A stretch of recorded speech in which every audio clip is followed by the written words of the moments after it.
Je m'appelle Hermine Salvucci, je suis la gérante de l'entreprise Mine de Carton. En fait, c'est une entreprise de fabrication de mobilier en carton et d'objets de décoration. Je fabrique sur commande des objets et des meubles, par exemple pour des particuliers ou alors pour des professionnels, pour de l'aménagement intérieur, de l'aménagement de magasins ou de lieux de vie. Je donne aussi à côté des cours et des ateliers, donc des cours pour les adultes pour leur apprendre à fabriquer du mobilier en carton. Et puis pour les enfants, où là c'est plus de l'initiation dans ce monde-là. Alors moi j'ai fait donc une école d'art appliqué, j'ai passé un bac art appliqué vers Nantes. Et puis ensuite je suis partie à Poitiers où j'ai fait les beaux-arts. J'ai suivi le cursus long de 5 ans et en fait là-bas je faisais plus de la post-production, du montage vidéo. Et puis donc après je suis partie vivre en Dordogne. Et puis là-bas en fait j'ai fait des remplacements en art plastique, j'étais aussi surveillante. Et ça me laissait beaucoup de temps à côté pour faire des choses. Et en fait, un jour, j'ai rencontré une dame qui faisait des créations de mobilier en carton lors d'une exposition. Et je ne connaissais pas du tout. Et en fait, j'ai acheté des bouquins la semaine suivante et je m'y suis mise comme ça en autodidacte. En fait. Je faisais au début toute seule dans mon coin. Donc j'ai commencé à fabriquer des meubles pour moi. Ensuite, j'ai des amis qui ont commencé à me dire « Ah bah tiens, ça me plaît bien ça, est-ce que tu peux nous en faire ?» Puis après, « Est-ce que tu pourrais nous apprendre ?» Et puis du coup, au fur et à mesure, je me suis dit « Pourquoi pas, je vais me lancer. » Donc je suis passée par une couveuse entreprise pour commencer en fait. C'est ça qui est intéressant en couveuse entreprise, c'est qu'on peut tester un petit peu notre projet pour voir en grandeur réelle ce que ça donne et si c'est viable. Et donc ça l'était, donc c'est pour ça que je suis partie vraiment à mon compte après. Non, c'est pas très répandu. Il commence à y avoir des écoles, des formations là-dessus. Cartoniste, ça fait que depuis 3-4 ans qu'on nous appelle comme ça. Avant, on était des étalagistes, on n'avait pas vraiment une catégorie.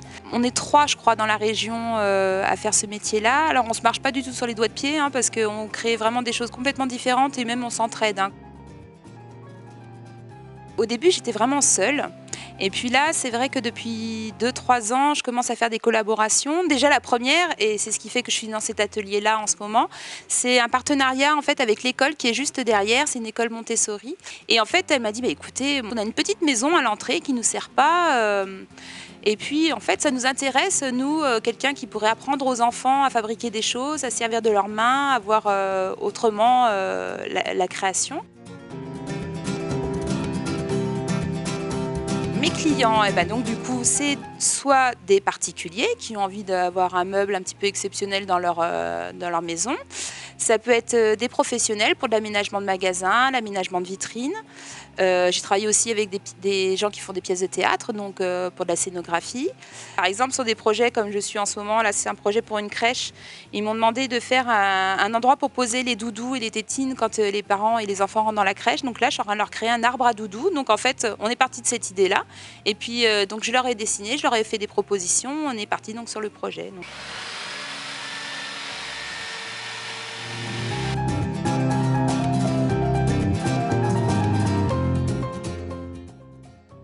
Et je vais me retrouver donc avec 3 morceaux exactement pareils. Et après, je fais des traverses. Donc en fait, c'est des morceaux de carton qui vont comme ça, qui vont relier la face 1, la face 2, la face 3 ensemble.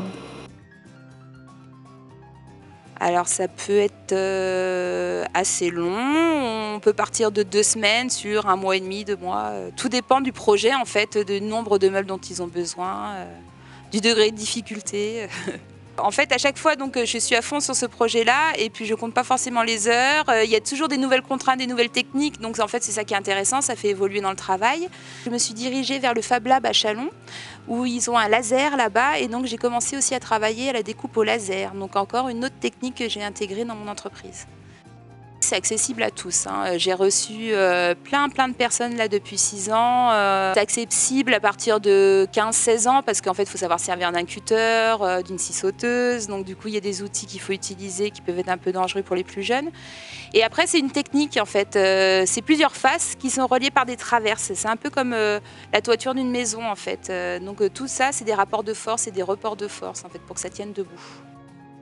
Par exemple, un stage adulte, donc le matin ils arrivent avec rien, avec leurs petites mains, et puis donc je leur propose de fabriquer un petit meuble en carton en une journée. Un bout de canapé, une table de chevet, et donc en fait je leur apprends toute la technique tout le long de la journée, et le soir ils repartent avec leur premier petit meuble.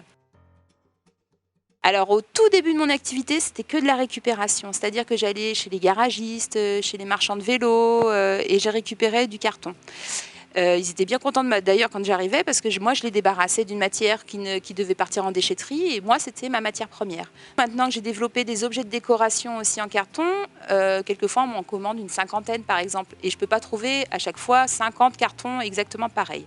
Donc du coup maintenant j'en achète. Donc en plus on a la chance d'avoir à Beaune par exemple une cartonnerie, donc j'achète du carton là-bas fait en matière recyclée. J'essaye de rester toujours dans ce cycle de développement circulaire. Alors le carton, c'est résistant si on le prend dans le bon sens déjà, parce qu'en fait, il y a un sens. Parce que dans le carton, il y a des cannelures. Vous voyez, c'est les petites vagues à l'intérieur. Donc en fait, quand on fabrique un meuble, il faut prendre dans le sens de la cannelure, c'est-à-dire la cannelure en hauteur. Parce que si on le prend dans l'autre sens, eh bien, il plie. C'est des faces de carton qui sont reliées par des traverses. Donc c'est une espèce de quadrillage. Et donc c'est ça qui lui profère sa solidité. Ensuite, un meuble en carton, en fait, il est vitrifié à la fin, il est verni. C'est ce qui fait qu'il ne prend pas l'humidité. Parce que finalement, ce qui craint le plus, ce n'est pas le feu, c'est vraiment l'humidité, le carton. Je dis à mes clients qu'il faut revernir tous les 2 ans et demi, repasser un coup d'éponge humide, parce qu'une fois qu'il est verni, on peut humidifier, nettoyer. Et puis il est reparti pour 2 ans et demi.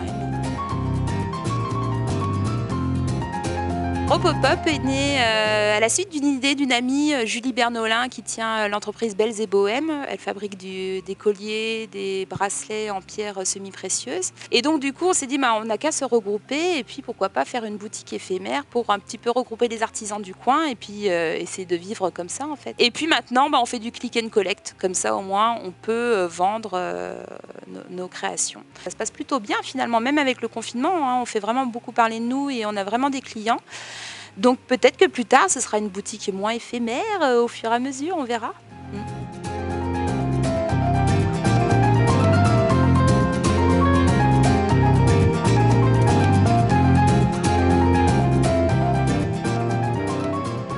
Vous voyez, avec la directrice de l'école d'à côté, là, on rêve d'une école en carton, avec tout le mobilier en carton. Voilà, faire vraiment toute une pièce, même plusieurs pièces, ce serait génial. Ouais. Les objectifs 2021, ce serait de continuer comme c'est parti, surtout que maintenant, en fait, j'ai plus trop besoin de prospecter, les gens viennent vers moi, donc ça c'est intéressant. Au bout de 6 ans, enfin, les gens viennent vers moi plus facilement, et puis du coup sur des projets vraiment très sympas. J'aimerais bien continuer à développer la scénographie. J'aime beaucoup travailler avec les gens du théâtre parce que j'ai un univers un peu atypique aussi. Je me dis, quitte à utiliser du carton pour fabriquer des meubles, autant réinventer aussi la forme des meubles et la manière de les utiliser. C'est très arrondi, très féerique, même mon mobilier. Donc si je pouvais continuer là-dedans, ça me plairait.